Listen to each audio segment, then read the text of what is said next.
नमस्कार बच्चों, आज हम कक्षा 11वीं की हिंदी पुस्तक आरोह भाग 1 में शामिल कवि सुमित्रानंदन पंत जी द्वारा रचित कविता वे आंखें का भावार्थ तथा काव्य सौंदर्य पढ़ेंगे। सुमित्रानंदन पंत हिंदी साहित्य में छायावादी युग के 4 स्तंभों में से एक हैं। इनकी साहित्यिक यात्रा के 3 प्रमुख पड़ाव हैं। प्रथम में वे छायावादी हैं, दूसरे में समाजवादी आदर्शों से प्रेरित प्रगतिवादी तथा तीसरे में अरविंद दर्शन से प्रभावित अध्यात्मवादी। पंत जी के काव्य में प्रकृति के प्रति अपार प्रेम और कल्पना की ऊंची उड़ान है, इसलिए उन्हें प्रकृति का सुकुमार कवि भी कहा जाता है। वे आंखें पंत जी की प्रगतिशील दौर की कविता है। इसमें कवि ने किसानों के जीवन का मार्मिक चित्रण किया है। युग युग के शोषण के शिकार किसान जीवन कवि को आहत करता है। कवि को किसान के जीवन में हताशा और निराशा के अतिरिक्त कुछ दिखाई नहीं देता। किसान का दुख इतना अधिक है कि कवि कल्पना करके सिहर जाता है। अब मैं काव्यांश पढ़कर उसका भावार्थ बताऊंगी।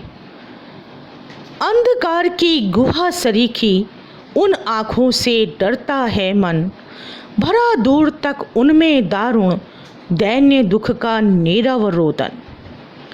वह स्वाधीन किसान रहा, अभिमान भरा आँखों में इसका, छोड़ उसे मझधार आज संसार का गार सदृश वह किसका।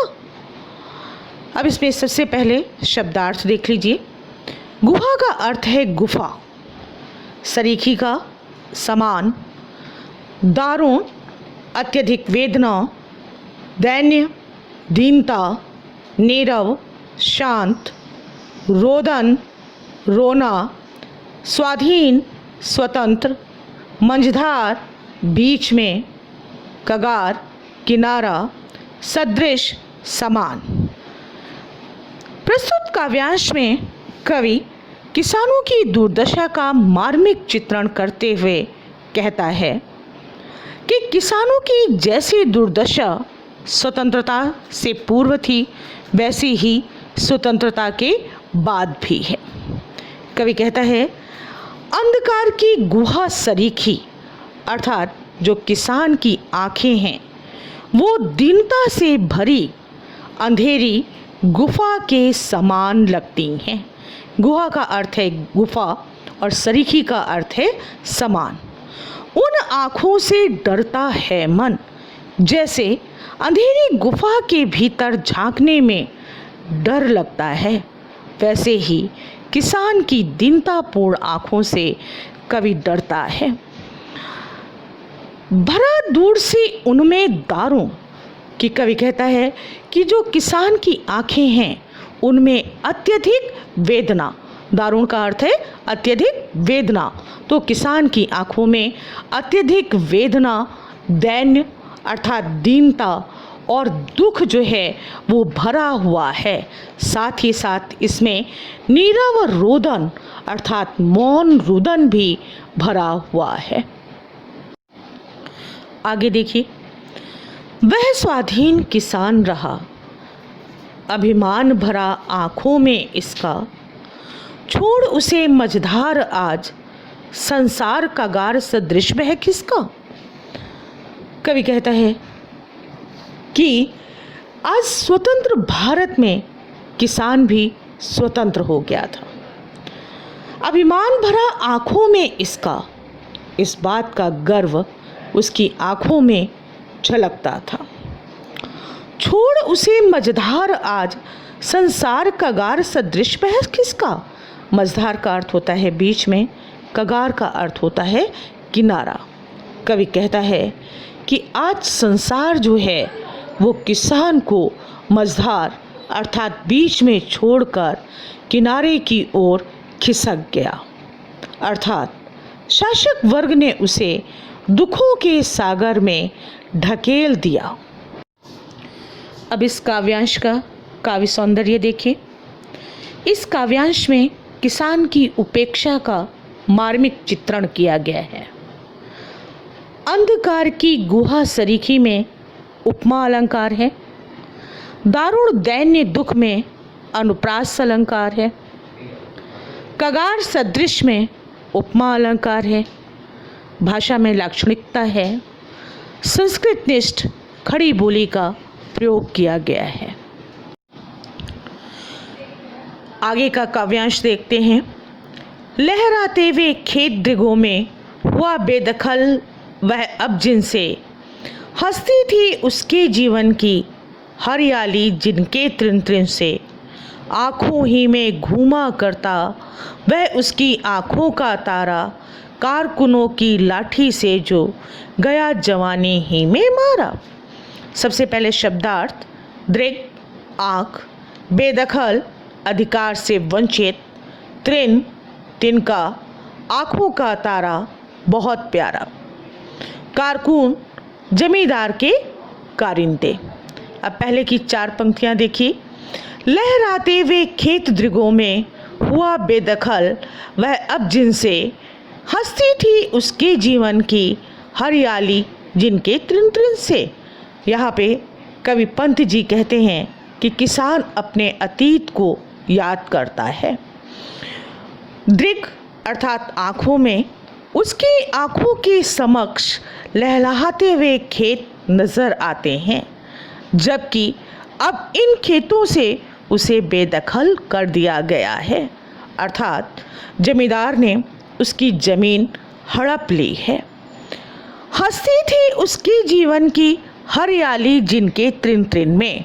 जब कभी इन खेतों में तिनके तिनके में जो हरियाली लहराती थी वह उसके जीवन को सुखमय बनाती थी, किंतु आज वह सारा सब कुछ सुख, उसका सुख खत्म हो गया है।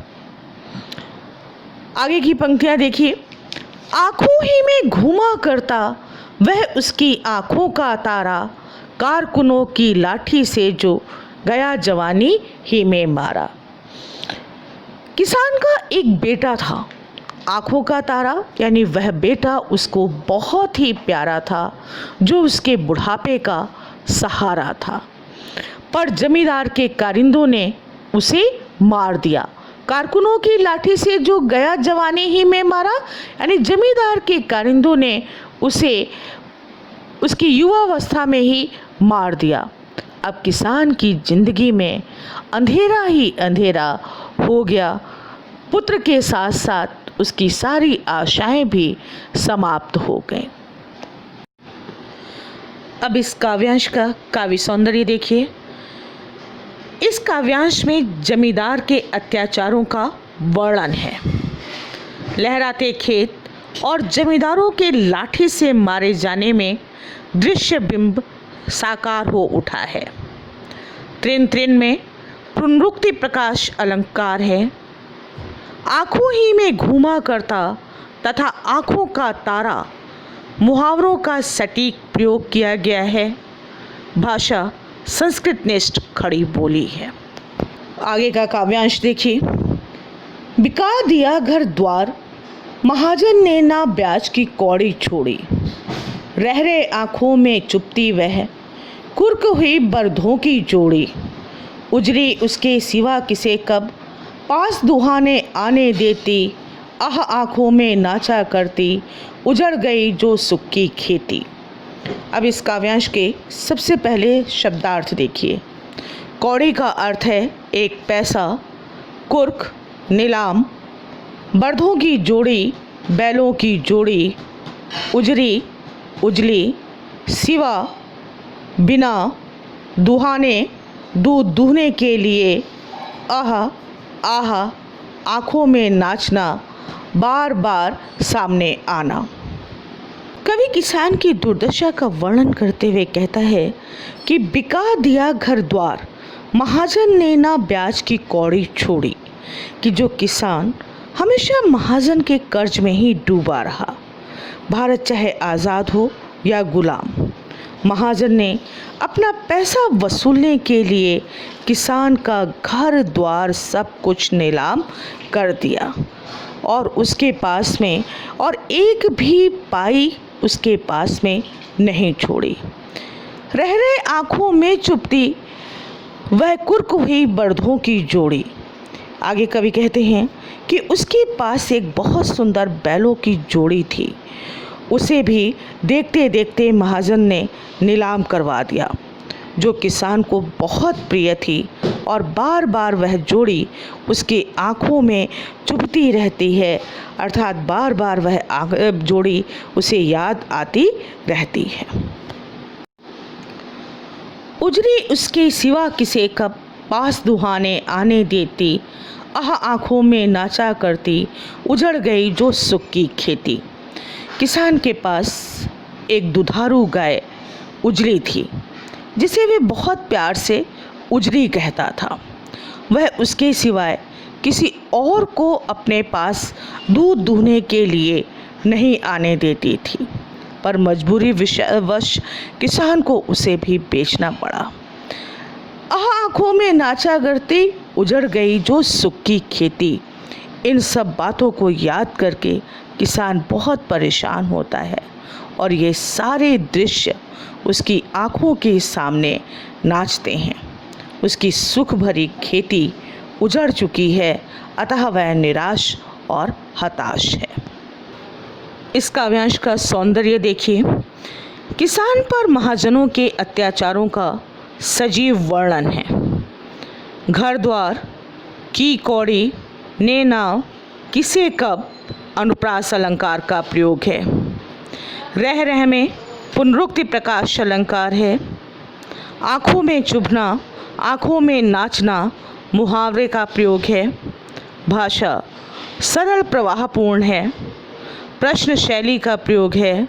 बर्दों आदि देशज शब्दों का अच्छा प्रयोग किया गया है। बिना दवा दर्पण के घरनी, स्वर्ग चली आँखें आती भर।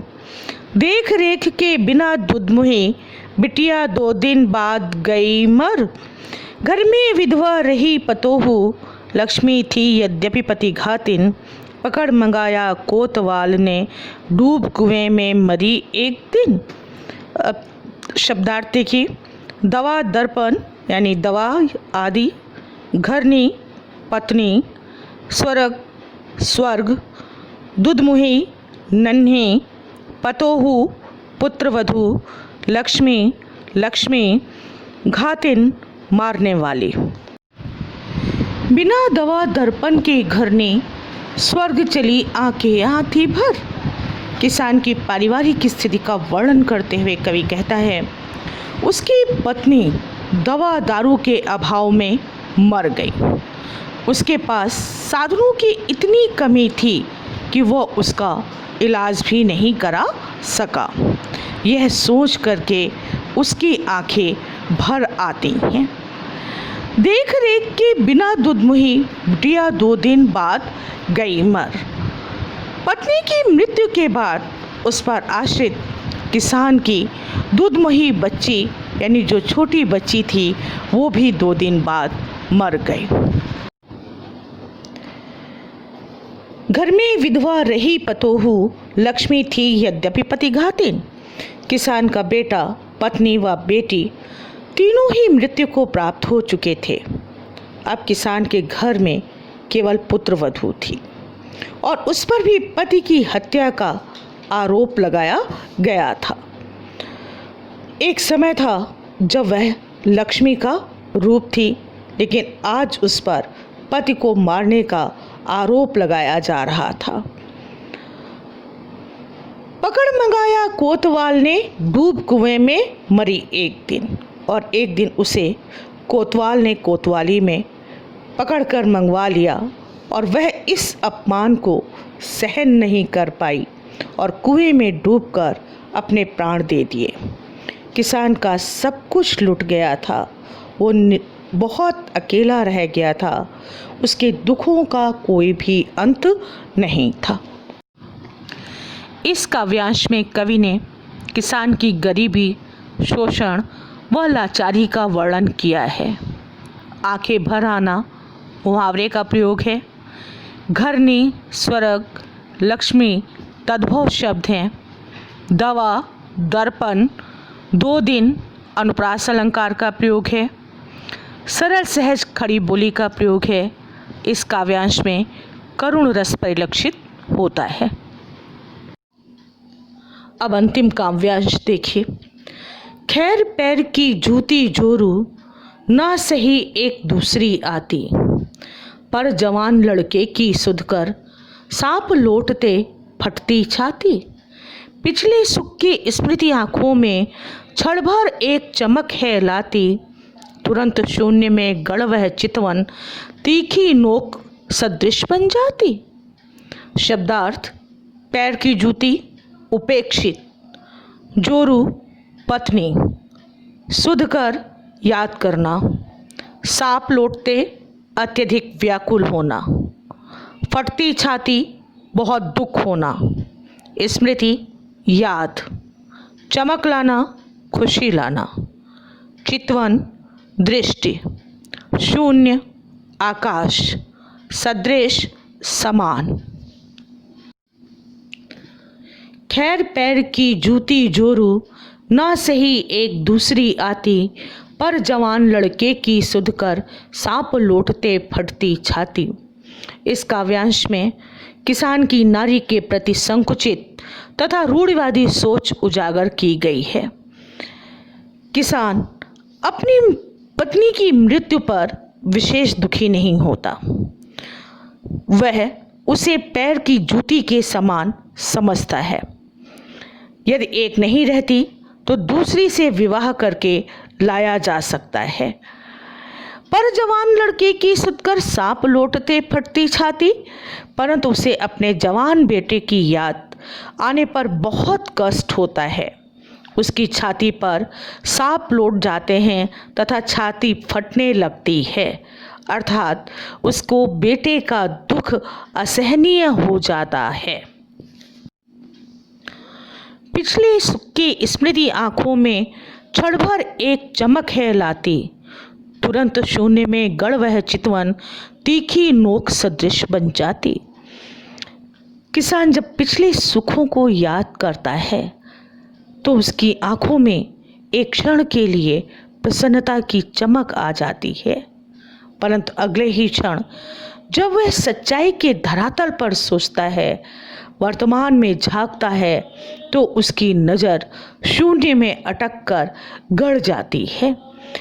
तीक्ष्ण नोक सदृश बन जाती, अर्थात वह तीखी सुई के समान बन जाती है जो उसके हृदय में चुभती रहती है, अर्थात जो सुख है वो बहुत थोड़े समय के लिए होता है, जबकि दुख का कोई अंत नहीं। इस प्रकार किसान के जीवन में केवल हताशा, निराशा और दुख ही शेष रह जाते हैं।